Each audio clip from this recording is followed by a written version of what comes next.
Voting percentage क्या इशारा कर रहा है? लगभग 28% वोटिंग परसेंटेज का आंकड़ा 11 बजे तक सामने आया है, लेकिन ये जैसे जैसे दिन बढ़ेगा, दिन चढ़ेगा, परसेंटेज बढ़ेगी और पिछले 75.83% के आसपास या उससे ज्यादा पहुंचता है कि नहीं पहुंचता, यह सवाल बड़ा है। इस पर अब तक की वोटिंग का जो स्थिति रही है, चर्चा करने के लिए मेरे साथ कुछ खास मेहमान इस वक्त मौजूद हैं। अनिल गोयल, प्रवक्ता भारतीय जनता पार्टी से। गोयल साहब स्वागत है आपका। सिद्धार्थ माहौलकर, प्रवक्ता कांग्रेस पार्टी से। सिद्धार्थ जी बहुत स्वागत है आपका। राजीव त्यागी, प्रवक्ता आम आदमी पार्टी से। राजीव जी स्वागत है आपका। पहला सवाल गोयल साहब आपसे, 28% वोटिंग हो चुकी है, हिंसात्मक घटनाओं की खबरें भी सामने आ रही हैं जो ठीक नहीं की जा सकती, प्रशासन के सामने चुनौती भी है और ऐसे में लोगों के मन में दहशत जरूर पैदा होती है। शमशेर जी एक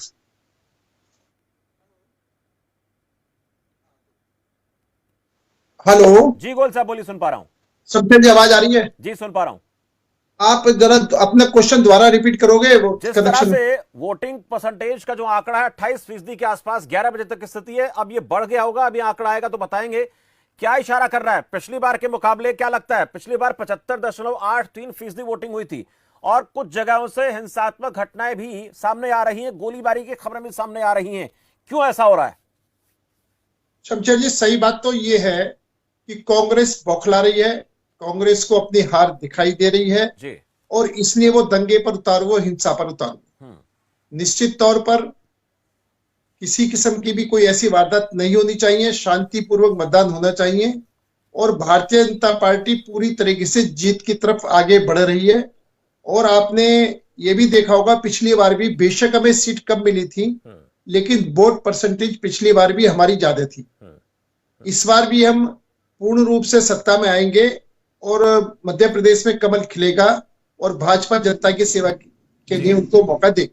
एक सवाल अब मेरा आपसे, फ्रीबीज को लेकर लगातार प्रधानमंत्री मोदी निशाना साधते रहे हैं, ऐलान उनकी तरफ से होता रहा है कि ऐसा फ्री की रेवड़ी जो लोग कर रहे हैं, दे रहे हैं, वो लोकतंत्र के लिहाज से ठीक नहीं है। पर अब मैं देख पा रहा हूं कि आप लोगों के सामने भी ये स्थिति आन पड़ी है, ऐलान बीजेपी को भी करना पड़ रहा है।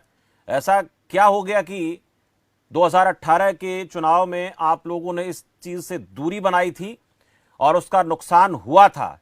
छत्तीसगढ़ के मुख्यमंत्री आलाकमान से कहते रहे थे कि देखिए ये किसानों के कर्ज माफी की बात कांग्रेस पार्टी कर रही है, हमें भी कर लेना चाहिए। अब उसी स्थिति में आप लोग भी आ गए हैं, क्यों इतना आप लोगों के सामने ये चैलेंज आ गया कि करना ही पड़ रहा है?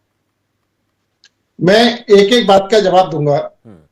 सबसे पहली बात तो यह है कि हम मध्य प्रदेश में क्यों जीतेंगे, इसके बारे में स्पष्ट है कि आम आदमी पार्टी ने हमेशा कांग्रेस का वोट काटा है।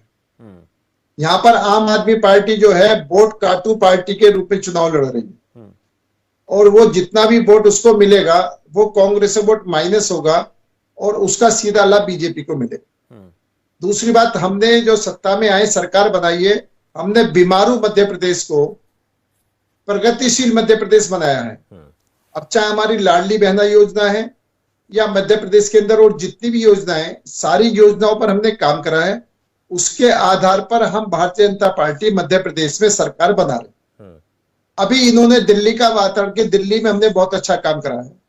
दिल्ली के अंदर पहले सिर्फ केजरीवाल खांसता था, आज पूरी दिल्ली खांसती है, यानी उसको चैम्बर बना दिया, गैस चैम्बर बनाकर छोड़ दिया है।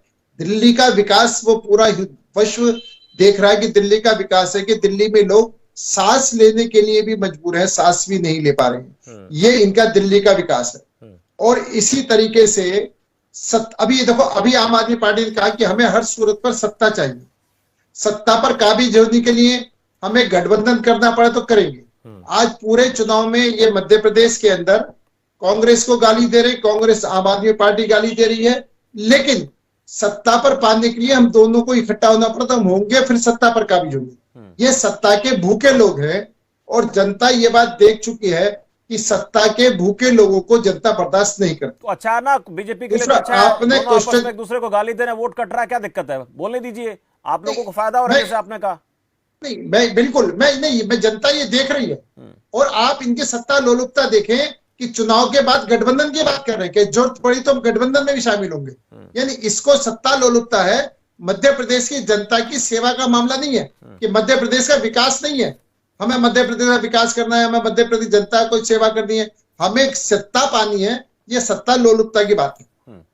जो आप रेवड़ी बांटने की बात कर रहे हैं, रेवड़ी वाला जो प्रकरण है ना, इसमें अक्सर हम देखते हैं कि आप लोग आरोप लगाते हैं, फिर आप लोग भी उसी नक्शे कदम पर चलते दिखाई देते हैं, नजर आता है। क्यों ऐसा करना पड़ रहा है? मैं निश्चित तौर पर रेवड़ी का जहां तक सवाल है, हमने अब जैसे इन्होंने जाति मतगणना की बात करी, हमारी सिर्फ दो ही जाति है, गरीब एक रईस। हम गरीब व्यक्तियों को राशन पहुंचाना है तो पूरे हिंदुस्तान में पहुंचा रहे हैं, उसमें मध्य प्रदेश ही उसके अंदर है। किसानों को हमने पूरा लाभ दिया तो पूरे हिंदुस्तान को दिया है, उसमें मध्य प्रदेश उसके अंदर है। हम निश्चित तौर पर हमारा किसान आगे बढ़े, हमारे गरीब लोगों के घर का चूल्हा जले, इस चीज की चिंता हमें है। हमें हमारी महिलाओं को लकड़ी में रोटी ना बनानी पड़े, आज धुएं के शिकार ना होनी पड़े, हम उनको गैस सिलेंडर उपलब्ध कराएं। हमारा निश्चित तौर पर एक विजन है। अगर हम कोई किसी को मदद कर रहे हैं, जनता को कोई हेल्प पहुंचा रहे हैं, तो उसके पीछे एक मदद है, उसके पीछे एक रीजन है।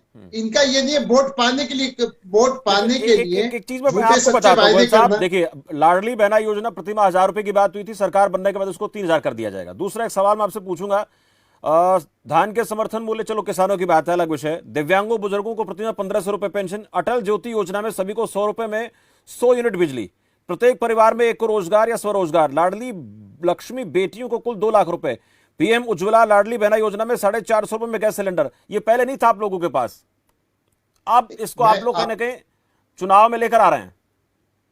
नहीं, मैं आपसे क्या बात की, आप हर एक के अंदर देखो, या तो महिलाओं के सशक्तिकरण की बात है या कमजोर वर्ग को आगे बढ़ाने वाली बात है।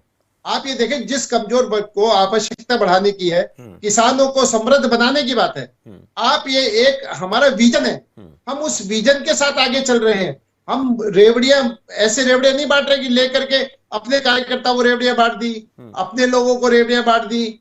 हमारा सिर्फ और सिर्फ जनता के लिए एक विजन लेकर के चल रहे हैं, जिससे मध्य प्रदेश का विकास हो, देश का विकास हो जी। और डबल इंजन की सरकार चलने के बाद में जो आज मध्य प्रदेश के अंदर बहुत अधिक विकास की आवश्यकता है, उस विकास को हमारी सरकार पूरा करेगी। ठीक है, इस पे चर्चा आप लगातार करते रहेंगे। अभी वोटिंग परसेंटेज को लेकर आंकड़ा क्या सामने आता है उसके बारे में भी आपको अपडेट देंगे, लेकिन फिलहाल के लिए गोयल साहब, सिद्धार्थ जी, राजीव त्यागी जी, आप सबका बहुत बहुत शुक्रिया चर्चा में जुड़ने के लिए। 28% वोट पोल हुआ 11 बजे तक, लेकिन तमाम पॉलिटिकल पार्टीज का मकसद, विजन साफ नजर आता है कि सत्ता को प्राप्त किया जाए, उसके बाद जो ऐलान किए हैं उनको लागू करने के लिए प्लान बनाया जाएगा। लेकिन फिलहाल स्थिति यह है कि अच्छी तादाद में लोग वोट कर रहे हैं। 28% 11 बजे तक, यानी लगभग 4 घंटे में इतना वोट पोल होना, और अभी 7 घंटे का आंकड़ा भी सामने आएगा। पिछली बार के मुकाबले ज्यादा होता है, थोड़ा आसपास रहता है, कम होता है। वो क्या रिजल्ट दिखाएगा, क्या परिणाम दिखाएगा, इसके लिए 3 तारीख तक के लिए इंतजार करना पड़ेगा। फिलहाल के लिए इतना ही। बने रहे खबर फास्ट के साथ। नमस्कार।